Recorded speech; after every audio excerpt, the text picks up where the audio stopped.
Sa madaling salita, lahat ng inyong utang burado na, limpyo na tanan. Halos 2 bilyon ang pagkakautang ng mga magsasaka sa Central Mindanao. Binura na ni Pangulo Ferdinand Marcos Jr. Balitang umaabante mula kay Eileen Taliping.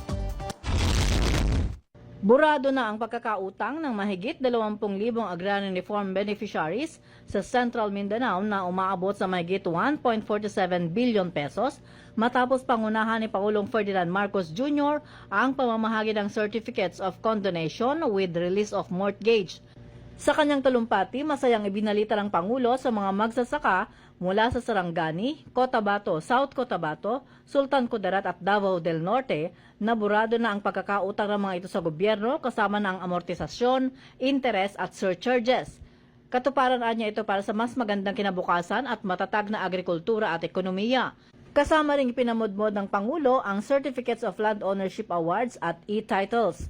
Sinabi ng Pangulo sa mga magsasaka na maaari nang gamitin sa ibang pangangailangan ang kanilang naipong pambayad upang mas dumami pa ang ani at mas mapataas pa ang antas ng kalidad ng kabuhayan. Tanging hiling ni Pangulong Marcos sa mga magsasaka ay suportahan ang mga ginagawang pagsisikap ng gobyerno para sa mas magandang kinabukasan ng lahat ng mga Pilipino.